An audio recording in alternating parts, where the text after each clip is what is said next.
gloria eterna de Jesús, grandioso Rey, Rey de reyes de este mundo, majestuoso y con poder. Su regreso ya anuncia con señales por doquier, venciendo viene el Rey. Gloria, gloria, aleluya. Gloria, gloria, aleluya. Gloria, gloria, aleluya. Venciendo viene el Rey. Un clarín llamando fuerte la batalla anunció. Cristo al frente de su pueblo lleva en alto el pendón. Con su fuerza y su poder en la victoria conquistó. Venció mi buen Señor. Gloria, gloria, aleluya. Gloria, gloria, aleluya. Gloria, gloria, aleluya. Venciendo viene el Rey. Cual el lirio de los valles y la rosa del Sarón, con amor y con ternura en mi vida transformó. Él murió para salvarme y hoy le alabo con fervor. Venció mi Salvador. Gloria, gloria, aleluya. Gloria, gloria, aleluya. Gloria, gloria, aleluya. Venciendo viene el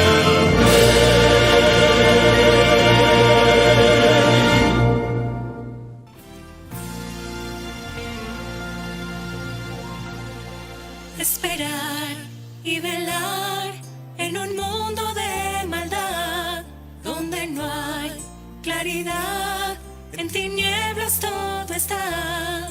Esperanza no hay, todo se terminará, mas como un rayo de luz aparecerá Jesús.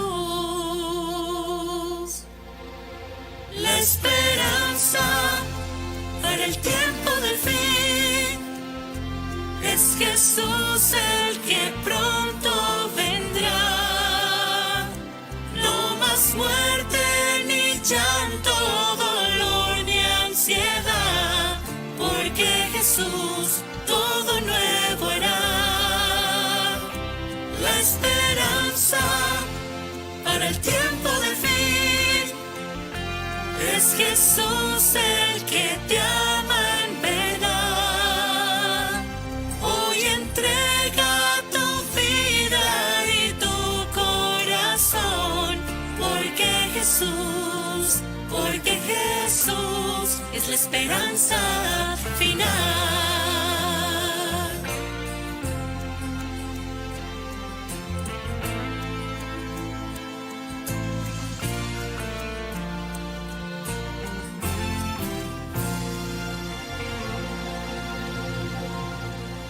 Predicar y amar como amó Jesús debe ser el motor que mueve tu corazón.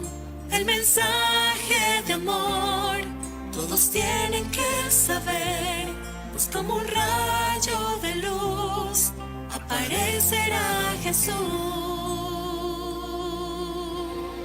La esperanza para el tiempo del fin es Jesús el que pronto vendrá. No más muerte, ni llanto, dolor, ni ansiedad, porque Jesús todo nuevo hará.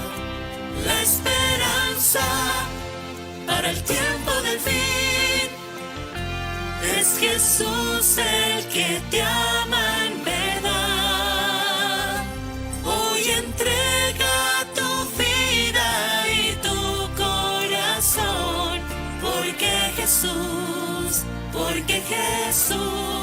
la esperanza final, esperanza de mi corazón. La esperanza para el tiempo del fin es Jesús el que pronto vendrá. No más muerte, ni llanto, dolor, ni ansiedad, porque Jesús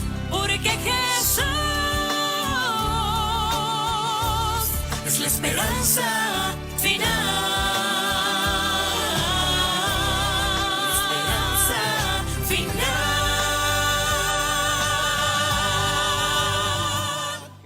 Dios me los bendiga y me los cuide, contentos de la sintonía que estamos teniendo. Así que una bendición muy grande para todos mis hermanos en Río Cuarto y los amigos que nos escuchan desde el extranjero también. Queremos aprovechar de saludar en esta noche a todos nuestros hermanos en todo lugar. No voy a mencionar nombres, a usted que dedica tiempo para conocer, entender y para escuchar esta programación. Mis hermanos queridos, hoy tenemos el quinto tema con el pastor Adolfo Suárez. Esperamos que nuevamente sea una gran bendición para cada uno de nosotros. Recordemos que mañana miércoles nos tendremos que acercar los que podamos en la manera de lo posible a la iglesia Juan Bautista Alberdi, donde comienza una programación de 4 días a las 20 horas. Así que desde ya, mis hermanos queridos, hagan preparativos para acompañarnos mañana miércoles en la iglesia Juan Bautista Alberdi a las 20 horas con una programación especial, muy especialmente para todos y cada uno de nosotros. Mientras tanto, el Señor me los bendiga, me los guarde y que el tema que trae el pastor Adolfo Suárez en esta noche pueda nuevamente ser una bendición para nosotros. Sin más preámbulos, vamos a orar. Querido Dios, nos encomendamos en tus manos. Bendice a todos y cada uno de aquellos que nos escuchan en este horario o fuera de horario. Pero querido Dios, que tu palabra pueda penetrar muy profundo en nuestro corazón y pueda abrir nuestras percepciones espirituales de manera que podamos entender las cosas espirituales. Danos tu Santo Espíritu y acompáñanos, querido Dios, en el nombre de Jesús. Amén. Amén.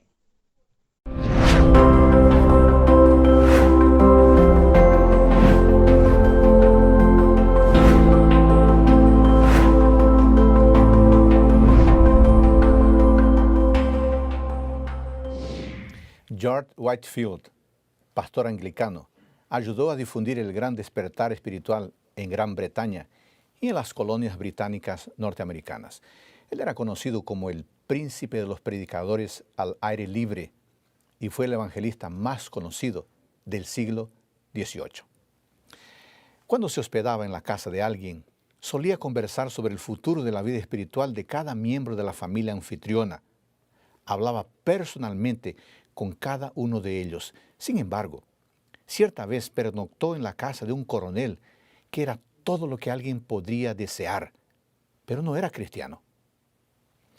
Whitefield quedó tan satisfecho con la hospitalidad y tan encantado con las cualidades del buen coronel, de su esposa y de sus hijas, que consideró difícil decirles que tenían que tomar una decisión por Jesús. Después de todo, ellos habían sido muy amables. Permaneció una semana allí y durante su última noche el Espíritu de Dios lo visitó, de modo que no pudo dormir. Esas personas, dijo Whitefield consigo mismo, han sido muy amables conmigo y yo no he sido fiel con ellas. Tengo que decirles que a pesar de todas sus buenas cualidades, si no creen en Cristo, estarán perdidas. Entonces se levantó y oró. Después de orar, todavía sentía una lucha en su mente. Su vieja naturaleza decía, no puedo hacer eso. Pero el Espíritu Santo parecía decir, no salga de aquí antes de avisarles del peligro. Finalmente pensó en un artificio y oró a Dios de que aceptara su idea. Tomó su anillo y escribió con él las siguientes palabras en uno de los vidrios romboidales de la ventana. Les falta una cosa. Les falta una cosa. Él no logró hablar con la familia, pero siguió su camino orando mucho por la conversión de esas personas. Poco después de haber salido, la buena señora anfitriona de la casa, gran admiradora de Whitefield, dijo, voy hasta el cuarto de huéspedes, porque quiero ver el lugar donde estuvo el hombre de Dios. Al llegar al cuarto, vio que él había escrito en el vidrio: una cosa les falta. Esas palabras la tocaron inmediatamente con la convicción del arrepentimiento. ¡Ah!, exclamó, pensé que él no se había preocupado mucho por nosotros, porque sabía que por donde quiera que pasaba, argumenta con sus anfitriones, y no había hecho lo mismo con nosotros. Llegué a pensar que habíamos incomodado al señor Whitefield, pero ahora me doy cuenta cuán amable fue con nosotros al hablarnos de esa manera. Enseguida llamó a sus hijas: suban, chicas, vean lo que el hombre de Dios escribió en el vidrio de la ventana. Una cosa les falta. Llamen a su papá. El coronel subió a la habitación de huéspedes y también leyó la frase: una cosa les falta. Así, alrededor de la cama donde el hombre de Dios había dormido, se arrodillaron y pidieron a Dios que les diera la cosa que faltaba. Y allí mismo, antes de dejar la habitación, encontraron lo que les faltaba. Y toda la familia pudo regocijarse en Jesús. Una cosa les falta. Hermanos y hermanas, nos falta una cosa. ¿Cómo es eso? Nosotros ya tenemos a Jesucristo. Entonces, ¿qué nos falta? Alguien dirá, alguien argumentará. ¿Sabe qué nos falta? Nos falta reavivamiento. Nos falta reforma. ¿Qué es reavivamiento y qué es reforma? Reavivamiento y reforma son dos cosas diferentes. El reavivamiento significa una renovación de la vida espiritual, una vivificación de los poderes de la mente y del corazón, una resurrección de la muerte espiritual. En otras palabras, reavivamiento es un renacimiento espiritual, es volver a la vida después de haber estado muerto espiritualmente hablando. Por otro lado, la reforma significa una reorganización, un cambio en las ideas, en las teorías, en los hábitos y en las prácticas. Y como se puede notar, la reforma tiene como foco la parte práctica de la vida. Para ser didácticos y claros, podemos decir que el reavivamiento se produce internamente, mientras la reforma se manifiesta externamente. Gracias a un cambio interno, entonces es posible un cambio externo auténtico, ambos por obra del Espíritu Santo. En verdad, toda transformación duradera de vida necesita de estos dos aspectos, el reavivamiento y la reforma. ¿Por qué? Porque la reforma no traerá los buenos frutos de la justicia a menos que esté vinculada con el reavivamiento del Espíritu. El reavivamiento y la reforma han de realizar la obra señalada y al hacer esta obra, ambas deben combinarse. Tal vez alguien puede preguntar: Pastor Adolfo, ¿necesitamos realmente un reavivamiento y una reforma? Una de las invitaciones bíblicas más poderosas e impactantes para el reavivamiento y la reforma está en el libro de Joel, capítulo 2, versículos 12 a 17. A mí me gustaría leer estos versículos. Joel, capítulo 2, versículos 12 al 17. Por favor, tomen su Biblia y acompáñenme en la lectura. Joel 2, 12 al 17. Ahora, dice Jehová, convertíos a mí con todo vuestro corazón, con ayuno y lloro y lamento. Rasgad vuestro corazón y no vuestros vestidos, y convertíos a Jehová vuestro Dios, porque misericordioso es y clemente, tardo para la ira y grande en misericordia, y que se duele del castigo. ¿Quién sabe si volverá y se arrepentirá y dejará bendición tras de él? Esto es, ofrenda y libación para Jehová vuestro Dios. Tocad trompeta en Sión, proclamad ayuno, convocad asamblea.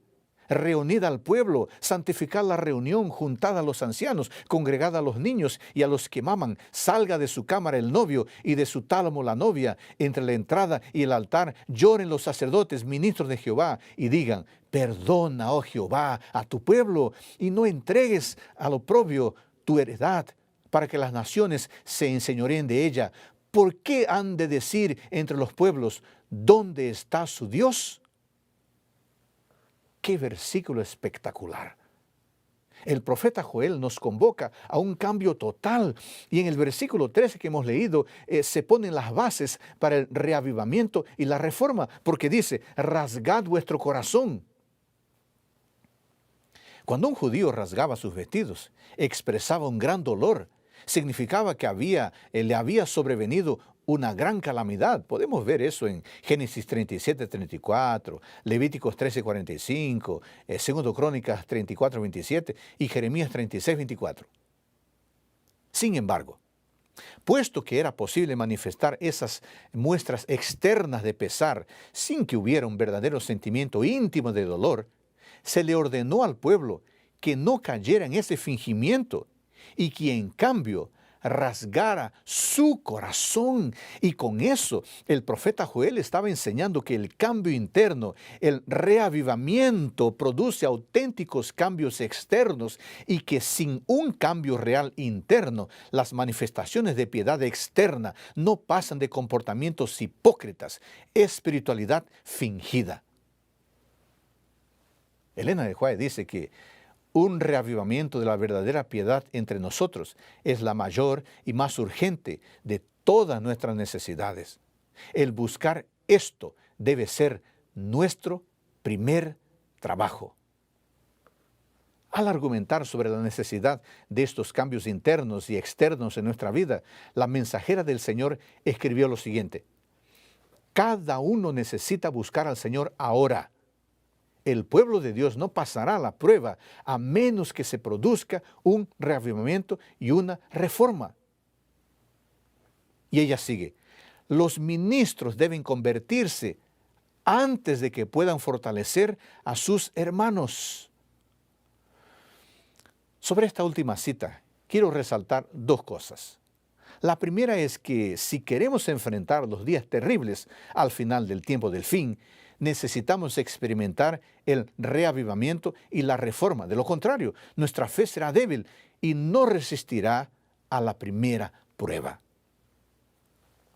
El segundo tema para el cual llamo su atención es el siguiente.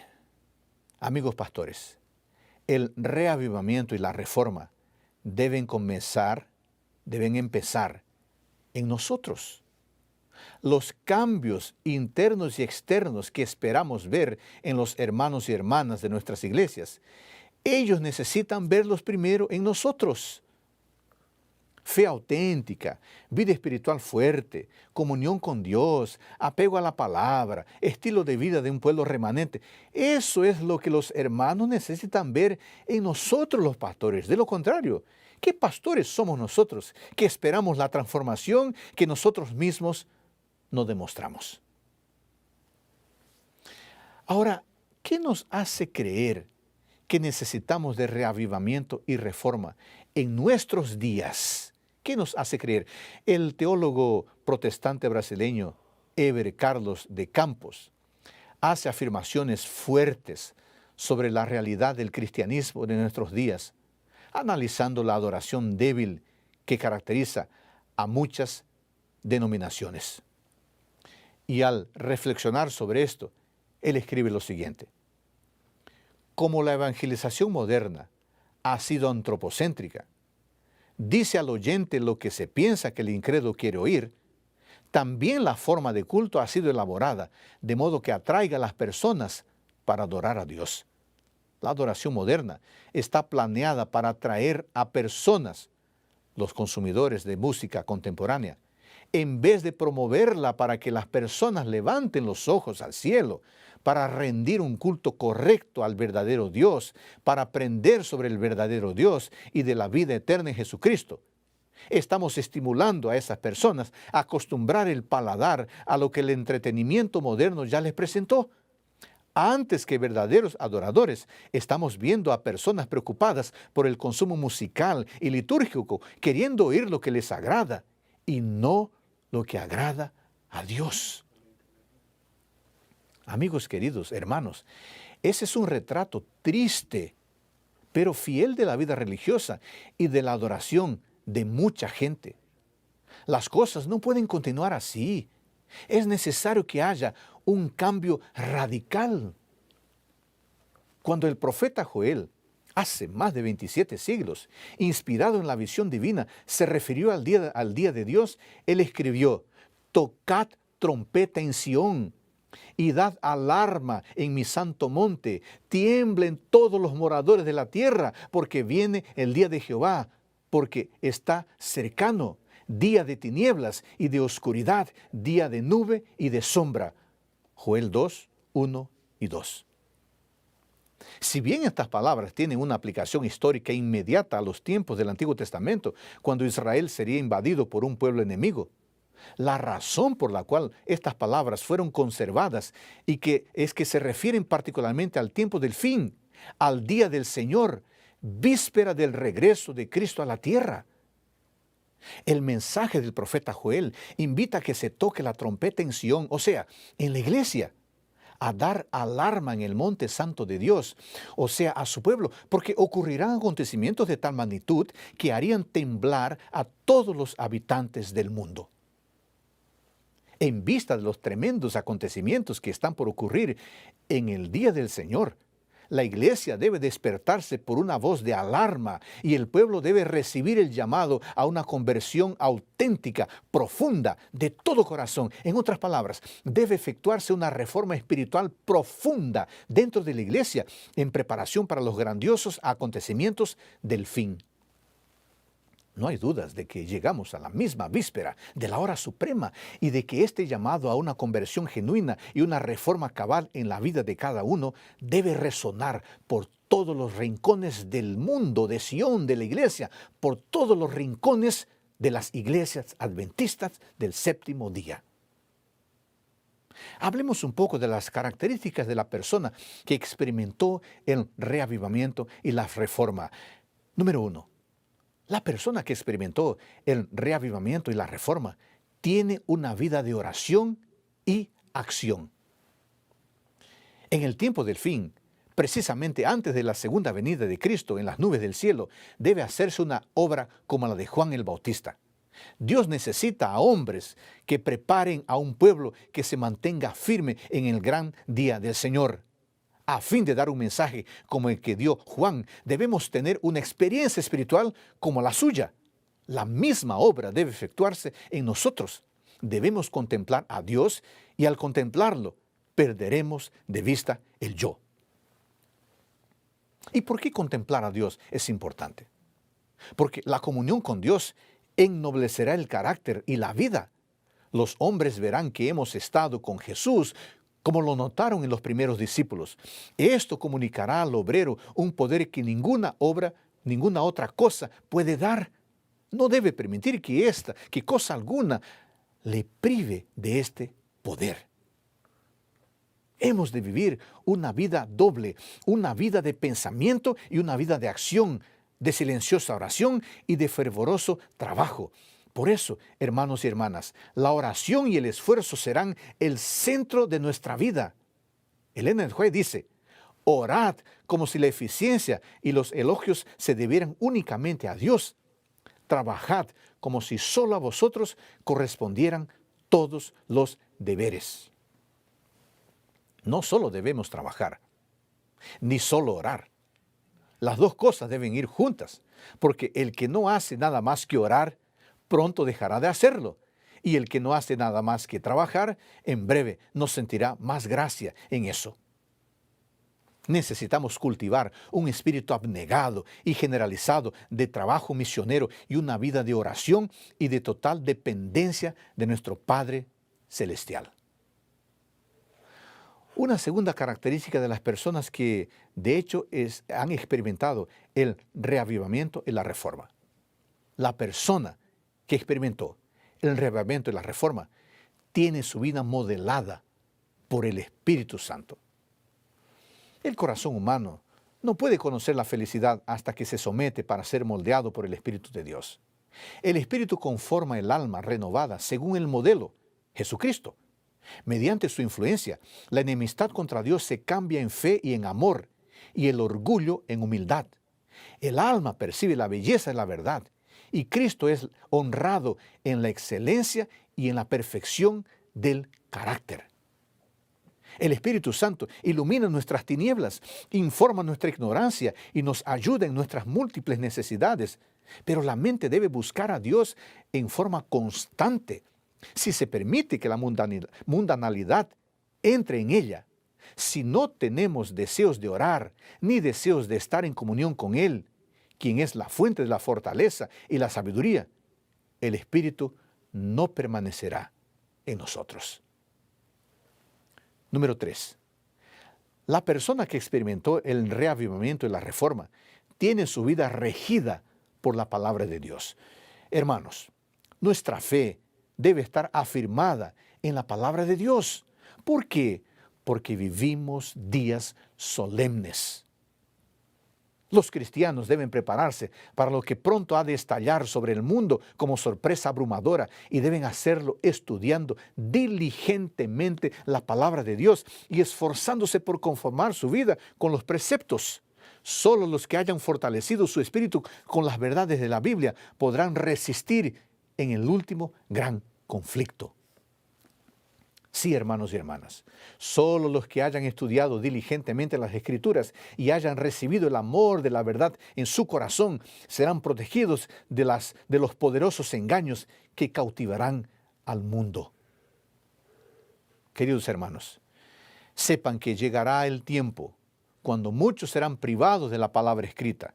Pero si esta palabra está grabada en la memoria, nadie puede quitarla de vosotros.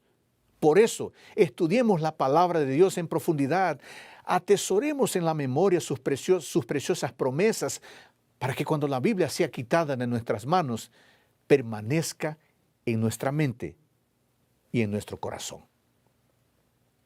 Número 4. La persona que experimentó el reavivamiento y la reforma guarda correctamente el sábado.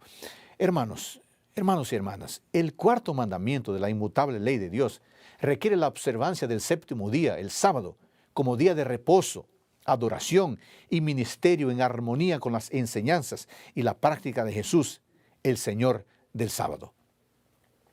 El sábado es un día de agradable comunión con Dios y con nuestros hermanos. Es un símbolo de nuestra dependencia, de nuestra redención en Cristo, una señal de nuestra santificación, una demostración de nuestra lealtad y una anticipación de nuestro futuro eterno en el reino de Dios.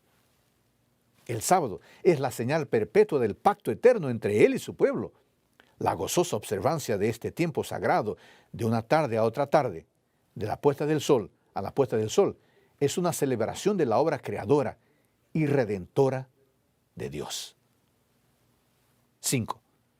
La persona que experimentó el reavivamiento y la reforma es fiel en los diezmos y las ofrendas.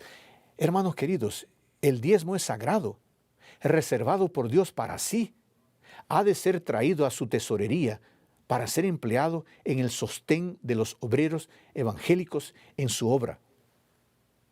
Por eso, el Señor llama hoy a los adventistas del séptimo día en todo lugar para que se consagren enteramente a Él, haciendo todo lo que esté a su alcance para su obra, según las circunstancias en que se encuentren. Él desea verlos mostrar, por medio de dones y ofrendas generosas, cuánto aprecian sus bendiciones y cuánta gratitud sienten por su misericordia. Y saben una cosa, las necesidades de la causa aumentarán continuamente a medida que nos acercamos al fin del tiempo. Entonces, no deje para devolver el diezmo en el futuro. No deje para ofrendar en el futuro. Hágalo ahora.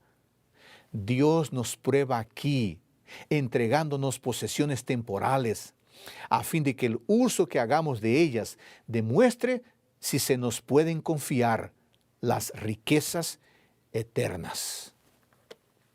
Número 6. La persona que experimentó el reavivamiento y la reforma valora su salud física. Hermanos, debemos presentar el café, el té, el tabaco y el alcohol como complacencias pecaminosas. No deben tomarse ni moderadamente, sino que deben ser descartadas. La verdadera temperancia nos enseña a abstenernos por completo de todo lo perjudicial y a usar cuerdamente lo que es saludable. Dios procura llevarnos de vuelta, paso a paso, a su designio original, que el ser humano debiera subsistir a base de productos naturales de la tierra. Entre los que están esperando la venida del Señor, desaparecerá con el tiempo el uso de carne. La carne dejará de formar parte de su régimen alimentario. 7. La persona que experimentó el reavivamiento y la reforma debe tener su culto personal y familiar diario. El culto en la primera hora del día es esencial para la vida espiritual. Comenzar el día con Dios es la garantía de permanecer con Él a lo largo del día. Estudiar la Biblia, estudiar la lección de la escuela sabática, estudiar los libros del Espíritu y Profecía, orar, meditar, todo eso es la respiración de la vida espiritual. Número 8. La persona que experimentó el reavivamiento y la reforma no debe involucrarse con el mundo.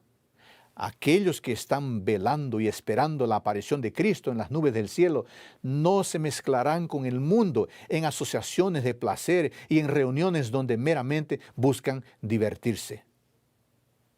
Número 9.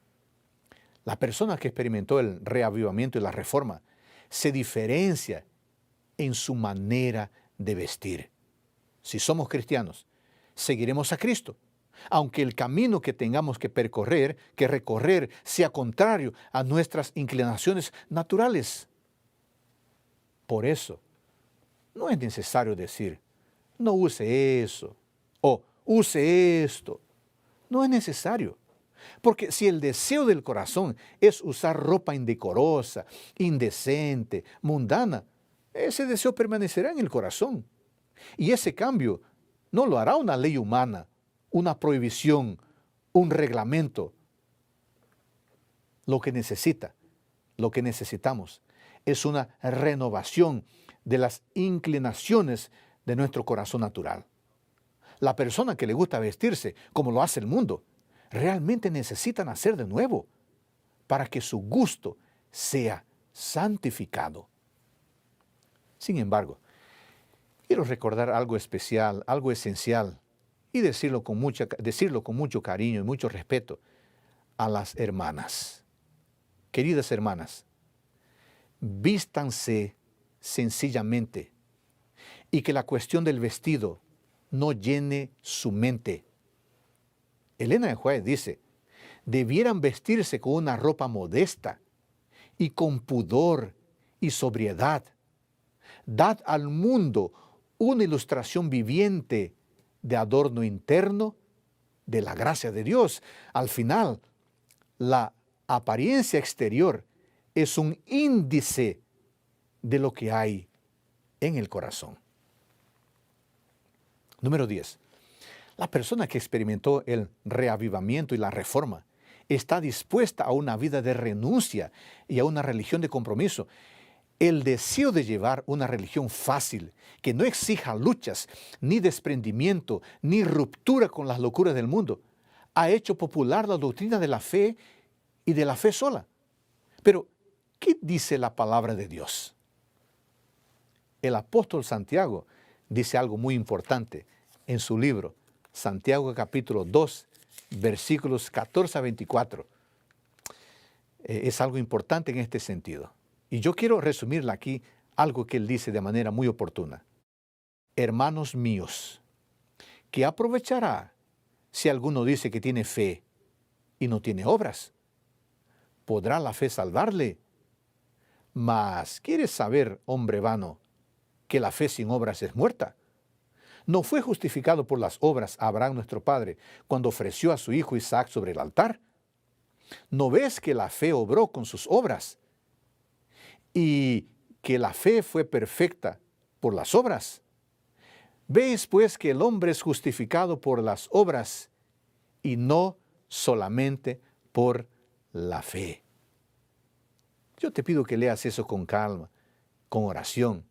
Santiago capítulo 2, versículos 20 al 24. ¿Saben lo que sucede? Muchos rehúsan obedecer los mandamientos de Dios, mas hacen mucho hincapié en la fe. Empero la fe debe tener un fundamento. Todas las promesas de Dios son condicionales. Si hacemos su voluntad, si caminamos en la verdad, entonces podemos pedir lo que queramos y nos será dado. Cuando tratamos fervorosamente de ser obedientes, Dios escucha nuestras peticiones, pero Él no bendecirá si Él no nos bendecirá si estamos en desobediencia. Si escogemos desobedecer, hermanos, desobedecer sus mandamientos, podemos gritar, fe, fe, solamente fe, y la respuesta vendrá de la segura palabra de Dios. La fe sin obras es muerta. Santiago 2, 20. Una fe tal solo será como metal que resuena y como címbalo que retiñe. Hermanos, todo eso nos hace pensar en lo siguiente. Necesitamos vivir en santidad. Necesitamos vivir en santidad. ¿Qué significa vivir en santidad? ¿Qué significa vivir una vida de santificación? Vivir en santidad significa vivir en consagración a Dios, caminando diariamente por su gracia en busca de una vida más madura y más plena en Cristo. El apóstol Pablo captó muy bien la vida en santidad en 1 Corintios, capítulo 6, versículos 9 al 11. 1 Corintios, capítulo 6, versículos 9 al 11. Él dice, ¿no sabéis que los injustos no heredarán el reino de Dios? No erréis, ni los fornicarios, ni los idólatras, ni los adúlteros, ni los afeminados, ni los que se echan con varones, ni los ladrones, ni los avaros, ni los borrachos, ni los maldicientes, ni los estafadores heredarán el reino de Dios. Y esto erais algunos, mas ya habéis sido lavados, ya habéis sido santificados, ya habéis sido justificados en el nombre del Señor Jesús y por el Espíritu de nuestro Dios. Tremenda las palabras del apóstol.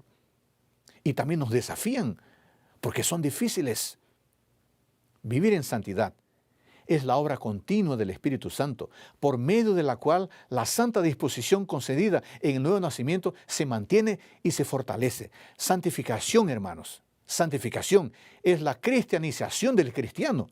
Se puede traer el barco al puerto y atarlo al muelle cuando está averiado. Allí estará a salvo, pero no está curado. El arreglo demanda mucho tiempo. Cristo se propone salvarnos y sanarnos. La justificación concede la salvación. La santificación concede la cura. Santificación es la obra libre de la gracia de Dios por la cual somos renovados en todo nuestro ser, según la imagen de Dios, y habilitados a morir más y más al pecado y vivir para la justicia. Santificación es el proceso mediante el cual el pecado y las acciones pecaminosas van perdiendo fuerza en nuestra vida. Aunque el santo esté en un mundo de pecado y cometa pecados, su vida sigue otro rumbo, pues mientras el pecado habita en un creyente, el mismo pecado reina en un no creyente. Santidad consiste en despojarse de la vieja naturaleza y revestirse de la naturaleza nueva. Así, podemos decir que la santificación consiste en dos cosas. Primera, la eliminación progresiva de los principios del mal que todavía infectan nuestra naturaleza y la destrucción de su poder. Y segunda, el crecimiento del principio de vida espiritual hasta controlar los pensamientos y actos y conformar la vida según la imagen de Cristo. Entonces, hermano y hermana, ¿está usted viviendo en santidad? Si está viviendo en santidad, entonces ya experimentó el reavivamiento y la reforma. ¿Y cómo sabemos si estamos viviendo en santidad? Quiero darle algunas sugerencias. Hágase estas preguntas y deténgase para oír sus respuestas. Primera, ¿He andado diariamente en los caminos de Dios, haciendo su voluntad en todo? Segunda, ¿he desarrollado hábitos que hacen madurar mi vida cristiana? Lectura de la Biblia, una vida de oración, una vida de testimonio, una vida de servicio. Tercera, siento que cada día estoy más cerca de Cristo y estoy más lejos del pecado. Cuarta, disfruto de la seguridad de la salvación en y por Cristo. Haga esas preguntas, escuche sus respuestas, haga esa autoevaluación. Es muy importante. Para terminar, me gustaría leer Apocalipsis 13, mejor dicho, Apocalipsis capítulo 3, versículos 14 al 16. Apocalipsis capítulo 3, versículos 14 al 16. Leemos. Y escribe el ángel de la iglesia en la Odisea. He aquí el amén, el testigo fiel y verdadero, el principio de la creación de Dios. Dice esto: yo conozco tus obras, que ni eres frío ni caliente. Ojalá fueses frío o caliente, pero por cuanto eres tibio y no frío ni caliente, te vomitaré de mi boca. El mensaje del testigo fiel no es solo un mensaje de justificación y perdón, no es solo un llamado de arrepentimiento, sino también un mensaje de conversión total, de santificación, de reforma de vida. Hermanos, esta es la verdadera reforma que debe ocurrir entre el pueblo de Dios y que acelerará el derramamiento del poder divino en la forma de la lluvia tardía y la predicación del Evangelio eterno y el sellamiento. Esta es la reforma de vida que cada uno de nosotros necesita para atravesar triunfante el tiempo de angustia y recibir al Señor con gran alegría. Esta es la experiencia que nos permitirá estar preparados para vivir con Dios y con Cristo por la eternidad. Hermanos y hermanas, reforma y reavivamiento están relacionados con el regreso a las antiguas y sanas doctrinas y a un celo ardiente y lleno de amor por ellas y por el pueblo de Dios. ¿No es eso lo que necesitamos? ¿No es eso lo que, de hecho, necesitamos tú y yo? ¿Recuerdan la ilustración que conté al comienzo? ¿Recuerdan la frase? Una cosa les falta. Hermanos, una cosa nos falta. ¿Sabe cuál?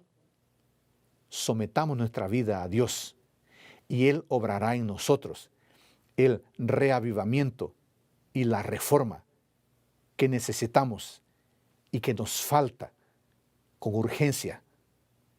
No podremos enfrentar los desafíos, las crisis que ya empezaron. No podremos enfrentarlas. No podremos permanecer en pie si no tenemos un reavivamiento y una reforma. Eso nos falta. Oremos, querido Dios, si nos falta vivir el reavivamiento y la reforma. No podemos hacer eso solos. Necesitamos de la actuación del Espíritu Santo. Por eso, por favor, actúa en nosotros, en nuestro corazón, en nuestra mente. Transfórmanos.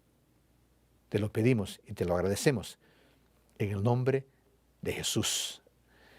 Muchas gracias por tu compañía en este sermón, en este estudio bíblico. Y mi deseo es que Dios te bendiga y que bendiga también a tu familia, tu trabajo, tus compromisos. Un gran abrazo.